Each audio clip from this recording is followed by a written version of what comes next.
This is going to be a mess. It already is.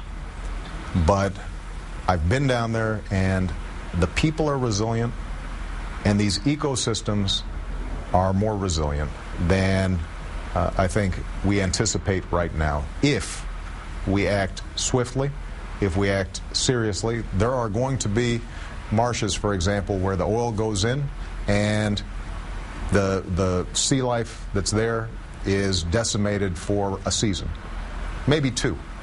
But potentially we can preserve those estuaries and those marshes so that 3 years from now, things have come back, things have bounced back. It was President Obama this morning on NBC's Today Show trying to bring a little optimism to day 50 of the BP oil disaster in the Gulf of Mexico.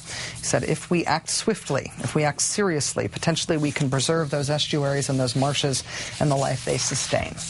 So what is our response? A big part of the response plan throughout the disaster has focused on one-syllable word. We've deployed over 3 million feet of total boom to stop the oil from coming onshore. And today, more than 100,000 feet of boom is being surged to Louisiana parishes that are facing the greatest risk from the oil. In the last 48 hours, we've actually brought 30 miles of boom into the region down there to be deployed. Trying to get more boom, for example, into the places that are needed. We continue to move boom into Alabama. Every day on the Deepwater Horizon Response website, BP brags about how much boom they've deployed. Yesterday, they deployed more than 2.19 million feet of containment boom and more than 2.46 million feet of sorbent boom. Today, they announced they've deployed more than 2.25 million feet of containment boom. That's 0.06 million more feet than yesterday. Today, they report deploying more than 2.55 million feet of sorbent boom, which is 0.09 million more than yesterday, as if this gives us some sense of progress. It really must be on the way to licking this thing with all those numbers, right? How much of that boom looks like what I saw last week on my trip to the Gulf, though? Untethered from its pickets and its anchors, piled up on shore, doing absolutely nothing because nobody is around to maintain it. Or actually, potentially making things worse, like in these pictures that were taken today by a Greenpeace photographer showing that improperly tended sorbent boom around Queen Bess Island is actually trapping oil on the wrong side. It's keeping oil up against the island. That's the island that I visited last week, a critical habitat for brown pelicans, an island and a habitat that Louisianans have worked for decades to save. Joining us now is Rick Steiner. He's a marine conservationist who flew with Greenpeace over Queen Bess Island today. Rick was the University of Alaska's marine advisor for the Prince William Sound region of Alaska during the Exxon Valdez oil spill. He now works on oil spill prevention and response around the world. Rick Steiner, thank you so much for your time tonight. Hi, Rachel. Good to be here. Is the booming situation in the Gulf right now as bad as I think it is? What I saw down there as recently as Friday looked pitiful and like it wasn't being done right. Yeah, your instincts are absolutely right on.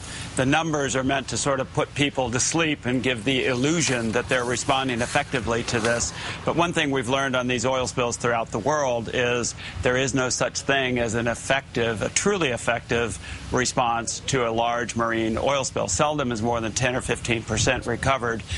BP probably hasn't recovered more than 2 or 3% of what's been spilled in the Deepwater Horizon spill so far. They're very fond of reciting the numbers, the millions of feet of boom out and things like that. But actually, I'd say 70 or 80% of that is doing absolutely nothing. And as you mentioned, we saw some today that was doing worse than nothing. It was causing more problems than it was solving because it was actually keeping the oil around a critical seabird nesting island, the one that you were at last week, Queen Bess. So the numbers are are part of a mythology. Rick, given all that you've seen and all that you know about this technology and about oil spill response, do you feel like, I know this sounds dramatic, but we just shouldn't be doing booming at all? We'd be better off not without that false sense of security, given what little good that it's doing? Or do you think it's worth trying to do it right? I think it's worth trying to do it right. We've got to try to keep the oil out of the sensitive habitats, and also the sorbent boom, that's that white sausage-looking cylindrical boom. That's good stuff because it absorbs the oil that's in the water, but what you have to do is take the saturated sorbent boom out of the water, when it gets heavily saturated with oil and put fresh stuff in. They're not doing that. They really are not tending this operation. They set the booms out and then come home, and the anchors are breaking. You saw some of that. The oiled sorbent boom is washing up on the shoreline right where the seabird nests are, and it's contributing to the problem rather than trying to solve it. So we need to be realistic about this and understand that all the king's horses and all the king's men can't do much in this situation, regardless of how many thousands of people and thousands of vessels and millions of feet of boom they put out there. But they certainly need to try. One of the problems from this spill, Rachel, as you know, is it's bubbling up from 5,000 feet deep, and by the time that oil fraction gets to the surface, it's so emulsified with water, it's so naturally dispersed, and then chemically dispersed on top of it. There are no really easily definable surface slicks to work on for mechanical recovery. And so it's kind of a futile endeavor, to be honest with you, but we've got to try. There are some puddles of oil on the sea surface and against these islands, the seabird islands, that could be removed just with buckets. You know, it's not rocket science, so they need to at least try something. Rick Steiner, marine conservationist. Rick, we have limited time tonight because we're covering all of these other primaries and everything that are going on, but we're going to keep covering this side of the response, not just what's going on at the seabed, but what's going on with the oil that has already leaked day after day after day until somebody starts getting this right.